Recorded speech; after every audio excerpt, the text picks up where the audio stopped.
반갑습니다. 저는 한희라고 합니다. 이번 캠프를 통해서 여러분들께 강연을 할 수 있어서 대단한 영광으로 생각을 하고 있습니다. 비록 긴 시간은 아니지만 이 시간을 통해서 여러분들께 굉장히 유익되는 그런 정보를 또 제가 배운 것들을 이렇게 전달드릴 수 있으면 참 좋겠습니다.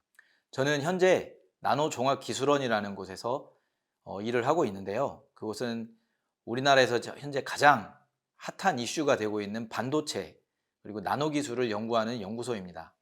그곳에서 제가 일을 하면서 그동안 배워왔던 것들을 여러분들께 좀 말씀드리고 싶어서 이 강연의 주제를 실패를 즐겨라로 정해봤습니다.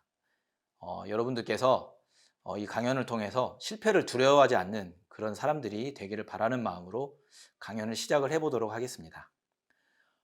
여러분들 혹시 TV에서 놀면 뭐하니라는 프로를 혹시 보신 적이 있나요? 굉장히 재밌는 예능 프로그램이더라고요. 저도 가끔 TV를 이렇게 돌리다 보면은 제가 좋아하는 유재석 씨가 나와서 이렇게 한 번씩 보게 됐는데, 이 놀면 뭐하니라는 이 예능 프로그램이 자세히 들여다보면 굉장한 대단한 프로그램이더라고요. 왜냐하면 요즘같이 이렇게 유튜브가 대세가 되는 그런 이제 유튜브 전성시대가 됐잖아요.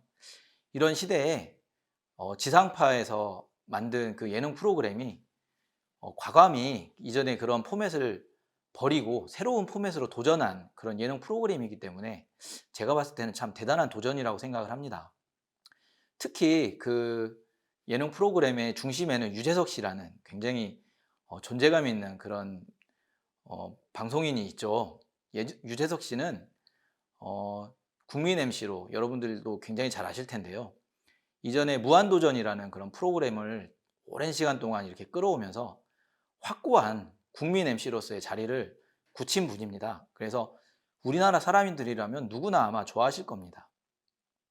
그런 유재석 씨가 놀면 뭐하니라는 프로그램을 통해서 굉장히 신선한 도전을 하고 있습니다.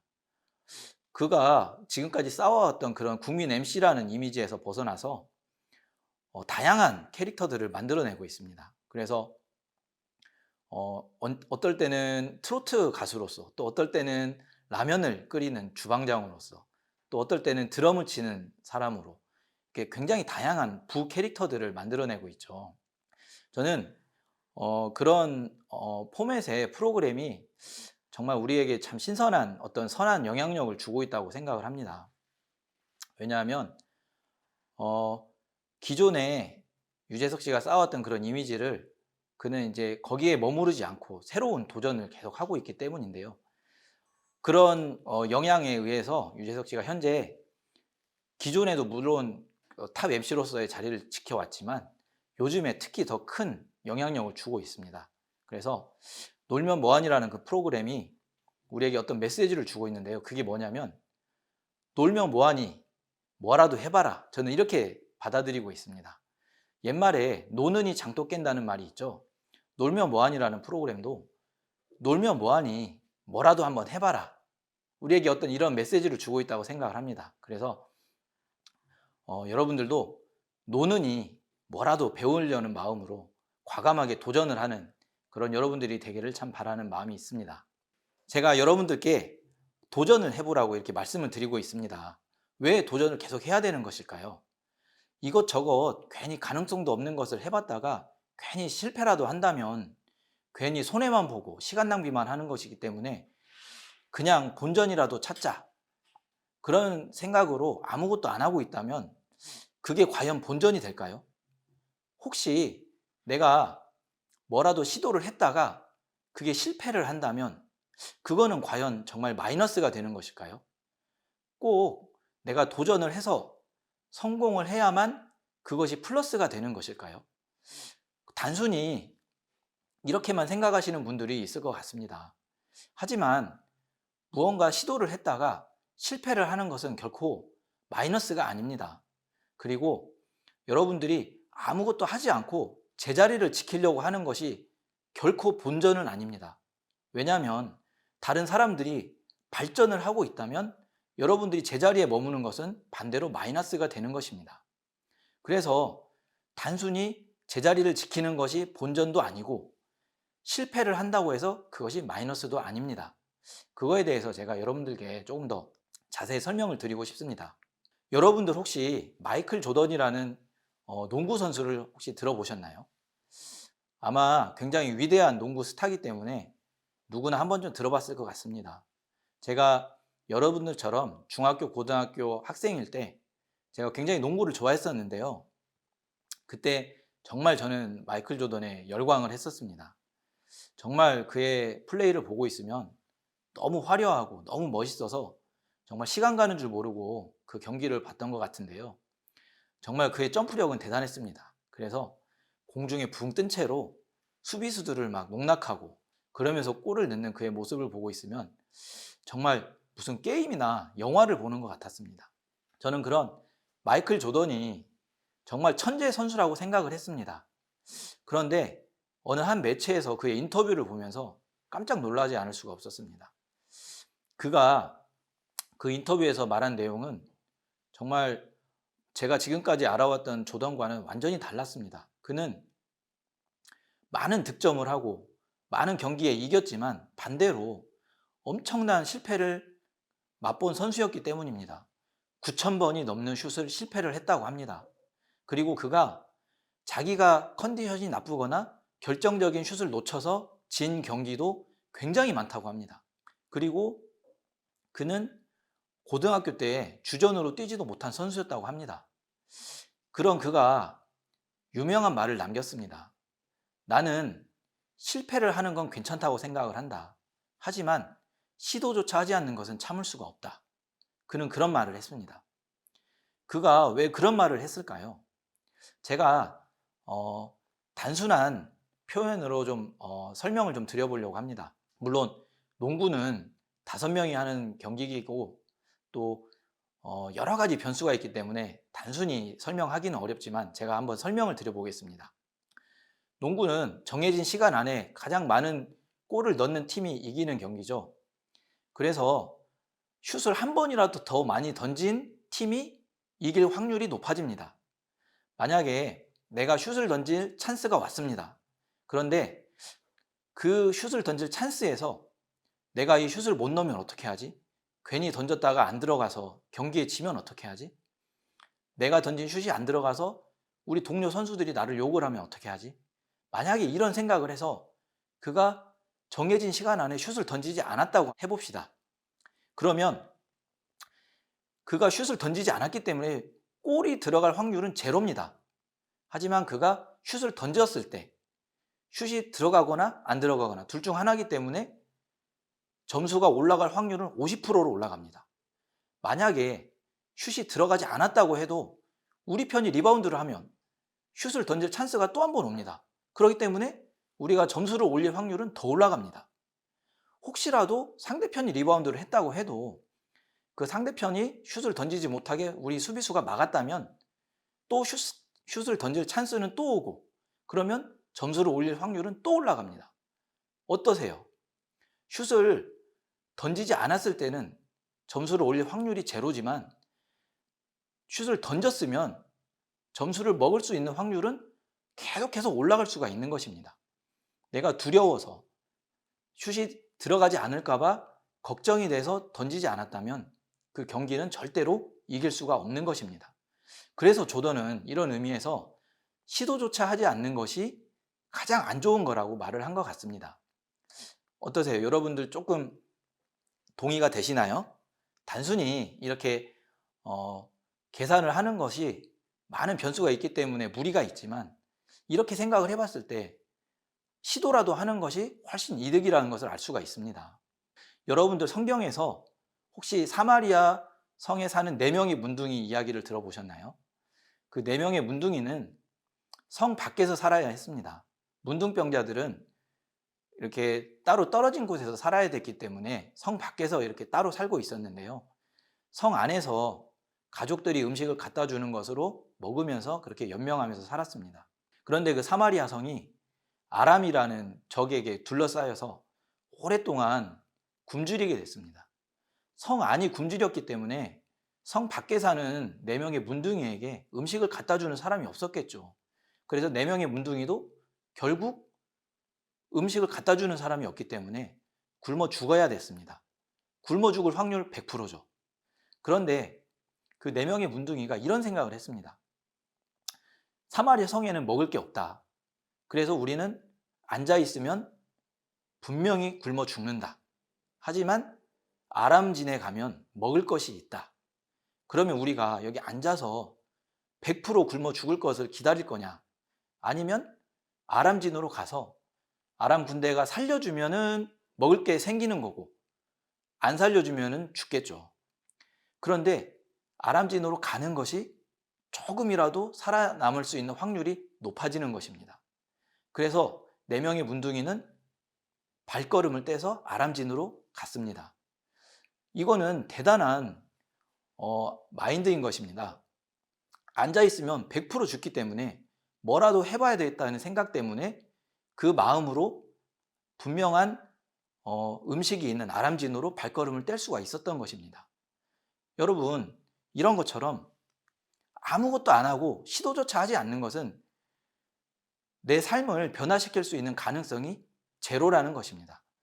실패라도 좋으니 뭐라도 해보는 것은 거기서 한 발자국 나갈 수 있는 가능성을 조금이라도 가져오는 것이기 때문에 매우 중요한 것입니다. 여러분들 전구를 발명한 에디슨을 한 번쯤 들어보셨을 겁니다. 에디슨은 위대한 발명가입니다. 그래서 우리 실생활에서 사용하고 있는 많은 것들을 에디슨이 발명을 했습니다. 그 중에 전구가 있죠. 전구를 최초로 발명한 사람이 에디슨인데요. 그가 발명한 전구는 명주 실을 태워서 탄화를 시켜서 그 탄화시킨 명주 실에 전기장을 가해서 그곳에서 발생하는 열로 빛을 내는 방식으로 처음 전구를 발명을 했습니다. 그런 그가 그런 명주실을 탄화시켜서 빛을 내는 물질을 발명하기까지 수천 번의 실패를 거듭을 했습니다. 그래서 어떤 기자가 에디슨에게 물어봤습니다. 당신은 수많은 실패를 했었더라고요. 이렇게 말을 하니까 에디슨이 어떤 말을 했냐면, 저는 실패하지 않았습니다. 단지 불을 밝힐 수 없는 그런 소재를 수천 가지를 발명했을 뿐입니다. 이렇게 말을 했습니다. 에디슨은 자기가 불을 밝히는데 실패한 그런 모든 경험들이 결코 실패가 아니라 단지 불을 밝힐 수 없는 소재들을 발견하는데 그가 단지 그런 시간들을 썼다고 얘기를 하고 있는 것입니다. 그는 그런 실패들을 통해서 많은 것들을 배우게 된 것입니다. 그렇기 때문에 실패는 결코 그에게 마이너스가 아니었습니다. 오히려 수많은 경험과 지식과 배움을 쌓을 수 있는 그런 시간들이 되었던 것입니다. 이처럼 무엇이라도 하는 것이, 무엇이라도 시도해 보는 것이 결국에는 여러분들이 발전하는 방향으로 여러분들을 인도해 주는 것입니다. 제가 최근에 재밌는 것을 한번 유튜브를 통해서 봤습니다. 여러분들 혹시 박망예 할머니라고 들어보셨나요? 박망예 할머니가 유튜브 상에서는 굉장한 스타이시더라고요. 할머니인데요. 그 할머니가 굉장히 재밌나 봅니다. 저도 뭐 많은 것을 보진 않았지만 우연찮게 그 할머니가 이런 말을 하는 것을 보았습니다. 그 할머니가 남긴 명언이 뭐냐면, 실패를 했다는 것은 뭔가를 했다는 증거다. 그러니까 실패를 함으로써 내가 뭔가를 했다는 것을 증명한 것이다. 이런 말을 했다는 거예요. 그렇기 때문에 실패를 하지 않았다는 것은 내가 아무것도 안 했다는 것입니다. 실패를 한 것이야말로 내가 뭔가를 하고 있다는 증거다. 야, 저는 정말 이 할머니가 대단한 마인드를 가지고 있다고 생각을 합니다. 그 할머니는 본인이 젊었을 때 영어를 배우지 않았기 때문에 내가 지금 미국에 가서 한마디도 영어를 하지 못하는 것을 굉장히 안타까워 하시더라고요.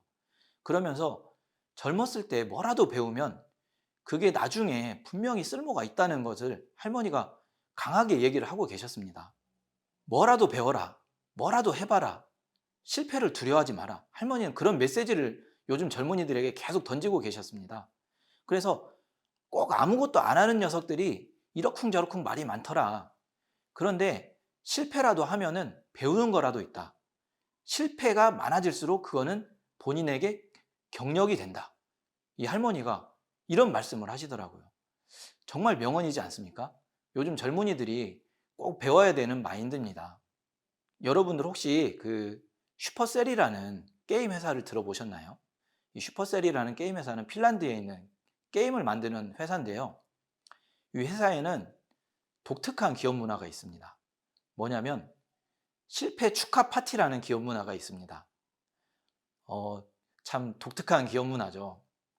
이게 뭐냐면 게임을 개발을 하다가 그 개발이 이제 게임으로 출시가 되지 못하고 실패를 했을 때 그 회사에서는, 그리고 동료들이 그 실패한 개발자를 축하를 해줍니다. 샴페인 파티를 한다고 하더라고요. 왜 그런 사람, 그 실패한 사람을 축하를 해주는 걸까요? 그냥 단순히 격려를 해주는 차원이 아닙니다. 실패한 원인을 철저하게 분석을 합니다. 무엇 때문에 실패를 했는지, 무엇이 실패할 가능성을 크게 만들었는지, 그리고 무엇을 고치면, 무엇을 바꾸면 성공할 가능성이 높아지는지, 그 실패한 사례를 통해서 이러한 것을 철저하게 분석을 합니다. 그래서 그런 것들이 쌓이고 쌓여서 그 기업의 재산이 되는 것입니다. 실패를 왜 하는지를 계속 분석을 하다 보면 반대로 어떻게 하면 성공을 하는지가 나오게 되는 것입니다. 이것은 이 기업의 큰 자산이 되고 있습니다. 그래서 실패한 그 개발자들을 축하를 해주는 겁니다. 왜? 당신들 덕분에 우리가 성공할 가능성이 높아졌다. 당신들 덕분에 이렇게 하면은 실패를 할 수 있구나. 이렇게 하면 성공을 할 수 있구나. 이것을 배울 수 있었다. 이것을 축하해주는 그런 기업 문화인 것입니다. 그래서 이 게임 업체는 엄청난 잠재력을 보유를 하고 있습니다. 그래서 많은 다른 기업들의 그 모범이 되고 있습니다. 이런 기업 문화가 많은 업체들에게, 많은 다른 기업들에게 아주 굉장한 좋은 사례로 각광을 받고 있는 것입니다. 이제 제가 잠깐 제 얘기를 좀 해보고 싶습니다. 저는 이제 나노 기술, 반도체 기술을 이렇게 연구를 하고 있는데요. 앞으로 우리가 살아가야 될 사회를 우리는 4차 산업혁명 시대라고 말을 하고 있습니다. 왜 그러냐면 4차 산업혁명 시대는 지금까지 우리가 살아왔던 시대하고는 너무나 다른 시대입니다. 기술 발전의 주기가 과거에는 굉장히 길었습니다. 그래서 한 가지 기술이 개발이 되면 그 기술은 10년, 20년을 갔습니다. 그런데 요즘에는 기술이 한 가지 개발이 되면 이 기술이 1년 있으면 새롭게 또 바뀌어야 되고, 또 1년 있으면 새로운 기술들이 또 개발이 되고, 그러면서 이런 기술 개발의 주기가 계속 짧아지고 있는 것입니다. 이런 기술 개발이 굉장히 빠르게 변화하는 이 시대를 우리가 앞으로 살아가게 될 텐데요.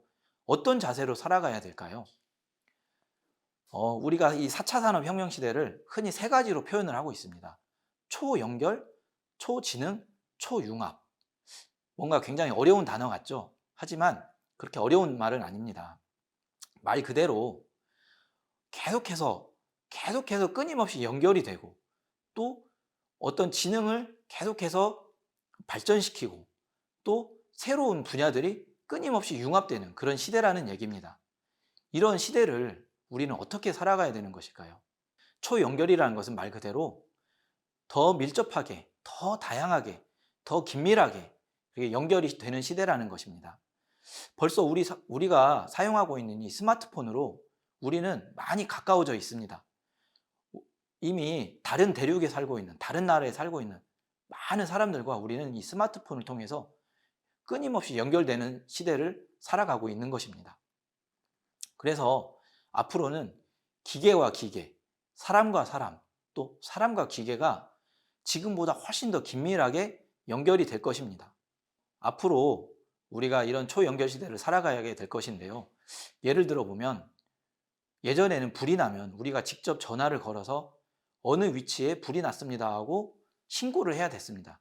그런데 초연결 시대에는 화재가 나면 센서가 바로 감지를 해서 누가 신고를 하지 않아도 그 소방서에 불난 위치를 정확하게 전달을 해줍니다. 이게 모든 사회 구성원들이 다 연결이 되어 있기 때문에 가능한 것입니다. 우리는 앞으로 이러한 시대를 살아가게 될 것입니다. 또 초지능 시대. 여러분들 AI 많이 들어보셨을 겁니다. 인공지능. 그래서 예전에는 우리가 수학 문제를 일일이 암산을 해가면서 계산을 해가면서 풀었는데, 앞으로는 이런 정말 뛰어난 지능을 가진 컴퓨터가 우리를 대신해서 계산도 해주고 또 복잡한 그런 시뮬레이션을 대신 해주면서 앞으로 우리는 이런 AI와 같이 살아가게 될 것입니다. 마지막으로 초융합 시대입니다. 과거에는 이과는 이과, 문과는 문과 이렇게 딱 나눠져 있었습니다. 그래서 이과는 수학, 과학을 잘했으면 됩니다. 문과는 뭐 국어, 사회 뭐 이런 과목들을 잘했으면 됐죠. 하지만 앞으로 우리가 살아가야 할 시대에는 그렇게 해서는 성공할 수가 없습니다. 물리를 전공한 사람이 인문학도 같이 배워야 됩니다. 스티브 잡스라는 그런 유명한 CEO를 여러분도 아실 겁니다. 우리가 사용하고 있는 이 스마트폰을 개발한 사람이죠. 그는 엔지니어였습니다. 하지만 그가 직원들에게 특히 강조했던 것이 인문학이었습니다. 앞으로 우리는 어떤 기술을 개발을 해서 그것만 가지고 사람들에게 만족을 줄 수가 없습니다. 이 개발된 기술을 사람들에게 다시 감동을 주기 위해서는 인문학적으로 접근을 해야 된다는 것입니다. 그리고 과거에는 농부들은 열심히 땀 흘려서 땅을 파고 땅을 일구고 비료를 주고 물을 줘서 식물을 키워서 그렇게 재배를 하면 됐습니다. 하지만 미래에는 스마트팜이라는 그런 시대가 올 것입니다. 이 스마트팜은 센서가 모든 것을 제어해주고 식물들을 키워줍니다. 그래서 농부는 본인이 직접 막 열심히 일하는 것보다 이런 센서와 이런 AI, 뭔가 이런 것들과 더 친해져야 되는 것입니다. 그래서 여러분들은 앞으로 이렇게 끊임없이 연결되고 끊임없이 배우고 끊임없이 융합되는 시대를 살아가야 되는데요. 앞으로 이런 시대를 여러분들은 지금처럼 가만히 앉아서 여러분들이 할 줄 아는 것을 지키면서 살아가게 된다면 여러분들은 결코 성공할 수가 없습니다. 여러분들이 이런 시대를 살기 위해서는 끊임없이 배우고 끊임없이 다른 사람들과 연결이 되고 네트워킹하고 끊임없이 받아들이고 끊임없이 또 다른 사람들에게 흘러주면서 그렇게 살아가야 되는 시대입니다. 그래서 여러분들이 이런 시대를 아무것도 안 하고 실패가 두렵다고 가만히 앉아서 있는다면 여러분들은 본전도 지킬 수 없는 그런 시대입니다. 그래서 여러분들 사소한 것이라도 무엇이든지 배우려고 하십시오. 시간이 생기면 그 시간에 가만히 앉아있지 말고 아주 사소한 거라도 좋으니까 배우려고 하는 마인드를 가져야 됩니다. 그래서 여러분들이 하루를 보내고 나면 내가 오늘 하루 동안 새롭게 배운 게 뭐가 있지? 이런 생각을 한번 해보십시오. 사소한 거라도 좋습니다. 뭐 여러분들이 하다 못해서 스마트폰 중에 내가 알지 못했던 기능을 배웠다면 그거라도 여러분들은 뭐라도 배운 게 되는 것입니다. 그래서 여러분들 앞으로 이런 끊임없이 빠르게 변화하는 시대를 살아가기 위해서 배우려는 마인드를 가져야 됩니다. 그리고 실패를 두려워해서는 안 됩니다. 실패는 결코 마이너스가 아니기 때문에 과감하게 도전하고 과감하게 뛰어들고 과감하게 발걸음을 내디디십시오. 제가 존경하고 정말 좋아하는 과학자 아인슈타인이 있습니다. 그가 이런 말을 했습니다. 정신병자란 어제와 똑같은 하루를 살면서 자신의 그 하루가 변화하기를 기대하는 그런 사람들이 정신병자라는 것입니다. 어제랑 오늘이 똑같은데 오늘이 과연 변화할 수 있을까요? 절대 그렇지 않습니다. 어제와 다른 오늘을 살고 싶다면 또 오늘과 다른 내일을 살고 싶다면 여러분들 어제와 똑같은 하루를 오늘과 똑같은 내일을 살아서는 절대로 안 되는 것입니다. 무엇이라도 시도하고 무엇이라도 배우려는 마인드로 여러분들이 앞으로 살아가게 되기를 바라면서 본 강연을 마치도록 하겠습니다. 감사합니다.